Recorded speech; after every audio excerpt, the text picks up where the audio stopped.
Bro, Arsenal really used to have summers where their only signing during that summer was Petr Cech, a washed up ass Petr Cech in goal. I used to pray for times like this right now, man. What's happening, everybody? What's goody? It's full-time tripping. We're back in the building, back in your screens for another YouTube video. And boy, am I excited to be back consistently speaking to y'all. Just back on the channel, uploading stuff, man. It's been a good start to the summer for me. Just enjoying life without Premier League stress on my mental health. It's been slightly good, but now it's getting to the point where like, yo, I need information, bro. I need transfer news. I need all this stuff. We need to hurry up and get back to the Premier League so I can start my fantasy team. And I'm starting to get that, the itch back in my system of like, hey, we got to get back to the Prem. So I'm just happy to be back uploading, and I wanted to sit down and talk today about what I've been seeing and what I want to see more of from Arsenal going forward, and something that we're starting to get signs of over these past few days. And again, as of this recording, if you've been living under a rock, if you've been just saying, hey, for my mental health, I can't watch Arsenal, I can't do anything with Arsenal right now in my life, I get it. But if you've seen the way we've been moving and how certain links in the transfer market and certain just things have been rolling out with comments, articles and stuff with Odegaard, Arteta, other people, this, that, and the third, and what have you, the word ruthlessness comes to mind. And this is something that I feel like the word's been thrown back and forth a couple of times over the past few weeks, maybe past couple months, with what's next for Arsenal. We've built up and established basically a floor, like, hey, we've made it to this level, but how do we get to the next? How do we close that gap between City? How do we get farther in the Champions League when we return to it? What's the margin, and how do we get closer in that margin? How do we close that margin down? And the word ruthlessness popped up a few times of what I see on the timeline and whatnot, and I just wanted to dive deep into what that means for us, what I think it means. Again, anybody can have their own definitions and what that application is for y'all, but for me, I feel like it means different things to different levels of the club. And all in all, it should be something that we're pushing for, and something that, again, I see signs of that growing. I see signs of that budding very, very fast. And by the end of this week, we might have a big fruit of the labor of that ruthlessness. You know what I'm saying? Wink, wink, nudge, nudge. I might cook something with my chicken, but I don't want to jinx it, say what that is. But just to speak candidly on it and just give my 2 cents, it's time to really pick up the pace and be ruthless. We have weathered the storm of a lot of different things. Again, moving to new stadium debt, selling best players, again, defunct ownership, people making backdoor deals, terrible directors of football. You know what I'm saying? Like, we have been through a whole lot to get to a point where we have a clear vision, and to where we have a clear trajectory that the team is getting better. We have a great base, we have a great squad, we have a great coach, we have an aligned organization that's pushing closer and closer. We punched very close. We almost touched the sun last season in many ways and respects, and now we know the level that we can achieve. Now we know that baseline, but the gap to fill to actually reach it and hit that target, it's ruthlessness. And it means a couple of different things, and it's applied in different contexts, in my opinion, at different levels of the club. And I can start with the top level. Owners, Kroenke's KSC. That full unfiltered support of what's going down in the levels below them, and the plans that are being made with, again, anybody from the transfer team, scouts, contract team, all that stuff, Edu, you know what I'm saying, Mikel Arteta, the plans themselves on the pitch, having support and backing for that. And again, we've seen that strengthen over the past couple of seasons, but we need to keep that up. That's my definition of ruthlessness for the KSC, the ownership. Continue to back, because we're getting close to that area where we're gonna be winning major silverware, and we need to keep pushing that backing in as many FFP compliant ways as possible. You know what I'm saying? Again, we're not state back, you know what I'm saying? Do what we can here, but again, still try and push that support in any way, shape, or form. I saw an interesting post-finals interview in the NBA after the Denver Nuggets won, which is also, again, as y'all probably know, another Kroenke Sports, KSC-owned team. And Josh Kroenke spoke again about Coach Malone, all the players, the squad for the Denver Nuggets, and again, a lot of what he was saying aligned similar to the philosophy that Arsenal has right now and the direction that we have. Again, he said, this is a young team that was just, again, we had to fight through a lot of health things, injury things, and from that, we had a great base, we have great talent, and we just had to prove that, we were here, and not only here to stay. And just the stuff that he was putting up with Denver and the stuff that he was, again, talking about with Denver just ran so similar to everything that we're going through with Arsenal. And I feel like that vision is very clear between, again, Arteta, Edu, all the staff, then everybody that's there, and Josh Kroenke. I feel like Josh Kroenke is keyed in a lot more than we may think or he may let on, and that full backing is there, and it's only going to continue as we go forward. So with that, my terms of ruthlessness for the owners: keep support, and when needed, come in with financial help. We need to bridge the gap, and we can do it in feasible ways, but sometimes we need that little extra nudge, a little extra we fight against state-backed clubs out here, man. A little bit of splash it down wouldn't hurt, but that's what ruthlessness means at that level. Moving down to the director level, the organization, the how things get done of the club, and this is mainly, again, this is a part of Arteta stuff, but Arteta, mainly Edu, and again, mainly the contracts team, who are bringing players in, figuring out the strategy, helping bolster the squad, fix things, move things around, maintain and upkeep our personnel in terms of who we field on the pitch. We need to be ruthless. We need to get our top targets. I'm not complaining. I am not complaining. I'm sorry if you hear the storm behind me. I'm not that angry. I'm not Thor out here. But I'm not complaining if targets that aren't our first choice work out. Having those alternative plans does show a part of directness and intentionality behind the details, because if something doesn't pan out, having that backup plan is cool, great. But in the grand scheme of this position that we're in, when we're so close, when we have such a very, very, it seems like a short distance, but the details in that distance are so important to get right, to nail down right players, right profiles, right level of depth, the quality in that depth, who's going out, who's coming in, who are we keeping, who are we keeping consistent, who are we making captain. All these decisions are important, and these are areas where we're at the point where we can't settle. You know what I mean? We can't settle. We have to go after the people that are margin erasers, difference makers. We have to not settle. We have to find those people who are going to raise the level. Arteta said this like 800 times before. We got to find people who are going to raise the level. Arteta has big ambitions, but I feel like, again, it hasn't been entirely consistent to where he's been backed every time. We missed out on Lisandro Martinez, we missed out on a couple other people. The Mudryk thing definitely panned out in our favor, but still, it's that intentionality. Now that we've reached this level, now we've gotten back to the Champions League, now we've gotten back to this important stage, now we're at this juncture where we can really make a run for league again. We can make a run for Champions League, a deep run. You know what I'm saying? There are things that we could possibly do that people don't see coming. We have to be ruthless and get our top targets. Top targets. I'm talking Declan Rice, and again, as of this recording, it looks like stuff could be in place to get Declan Rice, and that's a huge show of ambition and intention that, hey, we're ready to raise the level again. We are ready to bring it to another level for the entire league and show, hey, we're not being complacent. Yes, that finish last year was, again, maybe a little bit unexpected for some. We played great football, but it's not the end. That's just the beginning. We're in the middle of our process. That's a great way to show that. Again, targets like out of nowhere, Jurrien Timber, you know what I'm saying? Who I didn't even think it was a possibility.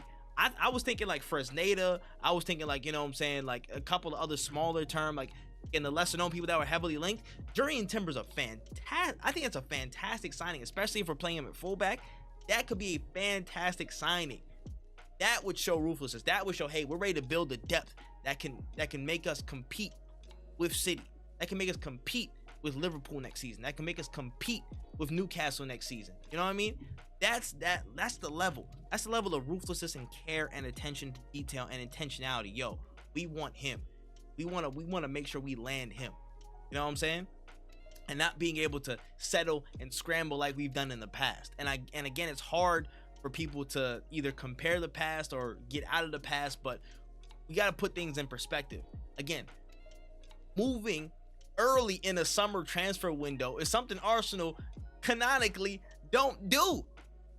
Wait, when's the last time have we been like fully prepped for preseason? Like everybody's been like solidly in. There wasn't no extra details. You know what I'm saying? Everybody was good to go. They played their games. We was in Community Shield, blah, blah, blah. And by season opener, we're good to go. I can't remember the last time that really happened for like everybody unanimously across the squad in terms of incomings, outgoings, all that stuff. But bottom line, it's up to Edu, up to, what's it called, Mr. Garlic, you know what I'm saying, part of the contract team. Arteta in some respects as well, because he's helping, you know, provide input on that scouting team. It's up to them to be ruthless and again, understand that these are now the fine margins that separate champions from where we're at. We're on the cusp of really making great strides to challenge for. And we're a little bit away, a little bit of consistency, a little bit of quality and depth, a little bit of just star power away from being in the champion, you know, in that championship conversation, like for real, like grasping it, taking it. Like, this is not a fairy tale anymore. Margins are very fine, and so the details and intentionality have to be fine-tuned, and it just has to be a ruthless endeavor. For a lot of these things, it has to be a ruthless endeavor. And again, I think how the events of the Declan Rice saga are a real big telltale sign of how we're moving in that level of intentionality that I wanted to see. So we need to be more ruthless on that front. And I think that's something we're seeing firsthand. Down to the managerial level, let's talk real quick about Mikel Arteta. He needs to be more ruthless next season. And what I mean by this is he's had a really great season to build on last year. There was a lot of really positive things that he done, a lot of risks he took that paid off. But there were some things and some areas, again, that a young coach, where this is his first coaching job, that he may need to reassess, re-improve, and figure out, like, hey, I need support here. I need things here. Prime case in point. The level of again, rotation in certain respects, again, that might have to do with some of the quality and him persisting in certain areas. We don't know. That rotation may need to be tweaked. That may need to be improved. Again, to achieve an optimal level of performance across all competitions. Because I'm not saying, oh, I just want to get the Premier League, forget everything else. I don't want to salvage anything else. I want to win personally as much as possible. I know Arteta want to win everything as much as possible, and that's going to take a much stronger utilization of his squad, of his players, of who's available, all that stuff. Being more ruthless with substitution in game. You know what I'm saying? Man management in terms of substitutions in game, and when things aren't going, you know what I'm saying, the right way. There have been some times where, again, maybe if a substitution came in a bit earlier in a certain game or a context, maybe that could have changed the tide earlier. You know what I'm saying? Maybe that could have provided a more positive, again, outcome for us. We don't know for sure, but I still think that that area of his game, that man management of squads, that, again, the level of substitution, rotation, that needs some tweaking and looking at. And when it comes to certain, I guess, personnel things, I'm hoping that this window can also address it. But there's a time when, you can't persist with something. And I don't know what the Rob Holding situation was last year. You can, you know what I'm saying, Kobe put me under fire. I don't know. The persistence with Rob Holding wasn't the greatest stint. And again, it was down to, he has to trust all of his players. Yes, 100%. I agree with that. You have to trust 100% of your players. But I feel like there was that realization, again, very quickly, that for what we're trying to achieve in the system that we're trying to play, certain people aren't going to fit in that vision. And again, getting the right input back up to the other level with Edu and stuff like that to make sure we have the right players. We need to be ruthless on that respect. Arteta needs to be more ruthless, and we'll see what that looks like in the season to come. But I feel like again, what happened at basically the back half of last season was a real eye opener to how he needs to adjust. And again, some adjustments that he's made last season were good. You know what I'm saying? Of course, the Eddie and Nketiah striker in place of Gabriel Jesus, playing Trossard in the 9. Again, there was good adjustments, but I feel like overall, there's definitely a lot of room to grow and be more ruthless in that regard and figure out, hey, we need to play our best. You know what I'm saying? Where they're at, we need to again understand the capabilities of the squad and adjust to them accordingly, and be more ruthless to get more points, to win more games, to eventually get the trophies. And I feel like if I had this conversation with Arteta, he'd be like, yo, you silly boy, I know this, you know what I'm saying? But just for the video, you know what I'm saying, I gotta vocalize it. But still, that's just what I'm saying. That's my opinion on it. And down to the last level, our squad our players need to be more. This is something that we we as an Arsenal fan base definitely have mulled over and talked about back and forth for some time. I feel like we're still missing that little bit of killer edge, that little bit. And it's not from again, maybe having an additional striker or whatever like that. You can comment however we remedy that problem, but I just think it's just the mentality now. It's again the approach of the team.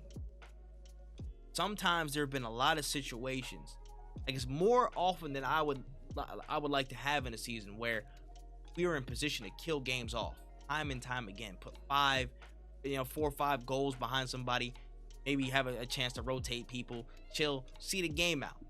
And we didn't do those things. We let the game, we got lax. We let the game get to us. People change up a game plan. Maybe the tides of the game change in terms of energy, and we weren't able to cope. And again, that might be just the shortcomings of a young team who are still trying to figure out how to control those environments, control those stints of a game. But when you smell blood, you have to strike. City are the best in the world at, when you smell blood, they are literal sharks, no pun intended. They're literal sharks at putting more and more past you when they know it's that time to. And then they can just rotate out 60 minutes. You know what I'm saying? Pep can go super big galaxy brain and switch somebody at halftime because they're already 4-0 up. Like, it doesn't matter. We need to implement that cutting edge. When there's blood in the water, we gotta strike. The end of the season was a perfect. I think it was a perfect example of that. Again, at the Wolves game, it was literally just bong, bong, bong. As soon as you felt one, the flow was on, and it was 3-0 by halftime. And then it just felt like a cruise after that. We need to really, really, really lock in and just be more clinical, be more ruthless to put teams to the sword when we have to. And that needs to be an imperative. That needs to be something that needs to be something that everybody in the squad is gunning for at all times. How fast can we put these dudes away, put 3-4 goals on them, and then keep pushing forward to the next thing? That's what needs to happen, and see that game out. Again, when we're in a very precarious game states as well, how do you control the game? How do you find that way to get over that hump and still see the game through? And more so on the scoring side, because we scored 88 to 90 goals last season, but I feel like we still could have scored a lot more given some of the chances that we had. And this is this is not just an attacking problem. This is an everybody who has a shred of a chance problem because of how we play now. I want, you know what I'm saying, Zinchenko, okay, maybe not shooting as much outside the box, but looking for a kill, you know what I'm saying, looking for the bow. Like we need to just be in that mindset of how many goals do we want to put past these dudes, and let's hit that target as soon as possible. How fast can we achieve knocking them down before they even have a chance to breathe? Because we blitz teams. Last season, we blitzed teams. We outplayed them. We walked all over them. But the score lines didn't always reflect how we performed.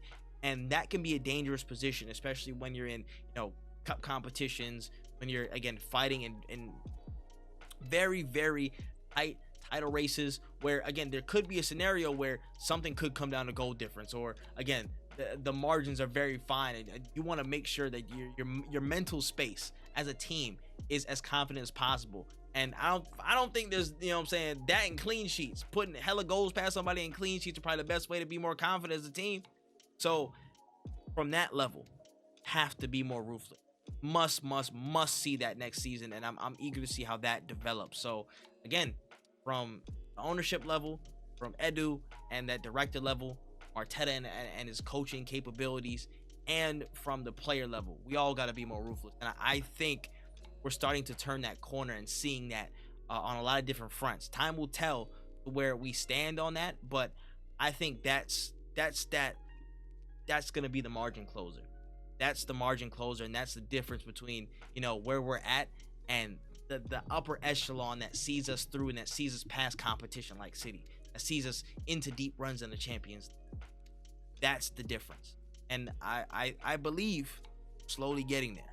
But it's gonna take some time, some signings, a little bit of elbow grease, belief, a couple of Arteta motivational speeches, and Gunnosaurus. I'm gonna need Gunnosaurus too. Don't many equate. So let me know what you guys thought about Ruthlessness. Let me know what you think about Ruthlessness. Are you seeing it at Arsenal?